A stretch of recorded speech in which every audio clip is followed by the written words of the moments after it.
Welcome to the Charm Comb on YouTube. Today I'm going to show you a 10-minute touch-up to keep your Ariel wig in tip-top shape. I like to start by putting a pin right in the middle where I want the height of my bang to be to keep that shape in place.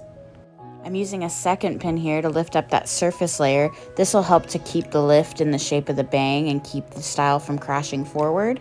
What I see happening a lot with people who touch up their wigs over and over is they continue to keep smashing the wig down and down every time. So it's important to give it that lift in the middle so that you maintain some space and volume in your bang. I have another pin at the beginning of my bang there to maintain the lift and the swoop.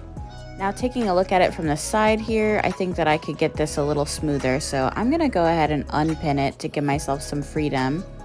Your wig should have enough memory that if you unpin it, the bang's not going to completely fall apart. If so, then this is more than a touch-up. You'll need to do a whole restyle. Here I'm going to go in with my blue pick comb, and I'm just picking at that surface layer and breaking up some of the hairspray there. I just want to smooth this top surface out to cover my back combing a little bit more and give it a little bit more of a polished finish. Found another bobby pin in there that I'm going to remove. And just using that pick comb to gently guide that hair in the direction I want it to go. That way it all lays nice and cohesive. The key here is not to dig too deep with my comb into my back combing because I don't want to disturb the structure of the hairstyle. I'm simply just working on that top surface layer to give it a really glossy finish. Notice how I'm using my opposite hand there to maintain the shape and hold on to the sections that I do not want to comb out. Applying pressure with that opposite hand is going to allow you to isolate these sections so that way you can just work at these little bits at a time. I've got that surface layer nice and smoothed out now, so I'm going to apply pressure with my hand and start working that swoop up where I want it to go. I'm going to use another pin here at the end of my bang so that the hair lays nice and flat to the face here. When touching up, it's good to place a pin at the beginning of the bang, the middle, and the end. That way you have an anchor point of support in each part of the bang. Using my blue pick comb a little bit in the front here to guide that hair in the front to lay super smooth. Then I'm going to start guiding those ends up where I'm going to place my pin. Now I'm about to do this trick where I use my comb to help smooth that hair down to the side as I lift that twist up.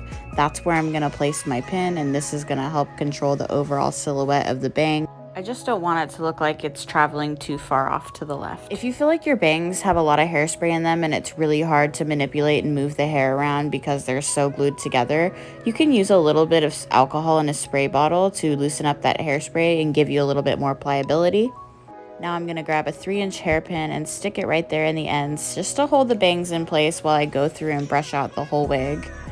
I'm not ready to put a bobby pin yet because if I go through and start brushing the hair, then I could potentially pull on that bobby pin, which could snag some of my bang.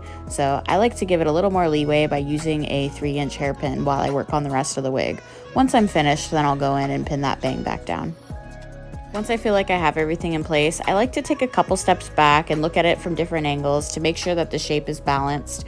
I want to make sure that I don't have anything that's sticking out or one side that's bulging out bigger than the other. Just checking the silhouette here to make sure that it's going to frame the face nicely and be balanced.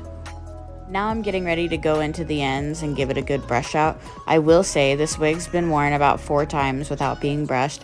I highly recommend that you brush out your wig every time that you wear it.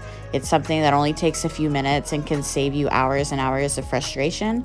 I'm using a little bit of the Ariel foil spray here to loosen up some of those tangles. And then I break the hair up into 4 sections and brush it out with my Scalp Master wire brush, starting at the ends and then working my way up through the top.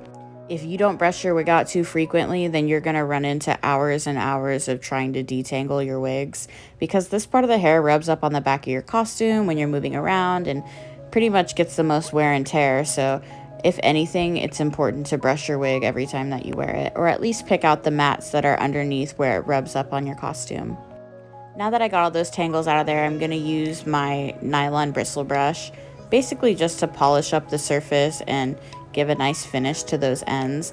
This brush really helps to control flyaways. Sometimes I spray a little bit of hairspray onto my bristles so that I can get everything laying super smooth.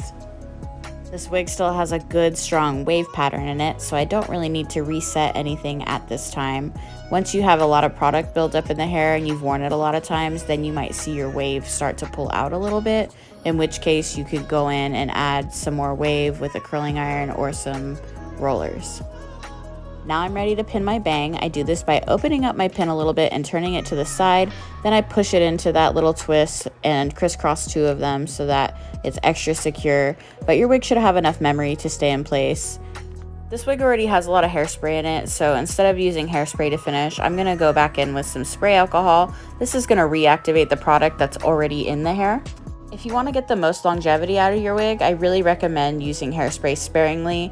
I used a lot of hairspray when I put this wig together, so I don't need to keep adding it every single time, but it's nice to have a little bit for touch-ups. If you take 5 to 10 minutes with your wig after every time you wear it, you're going to save yourself hours of frustration. I hope this video is helpful. Like and subscribe for more.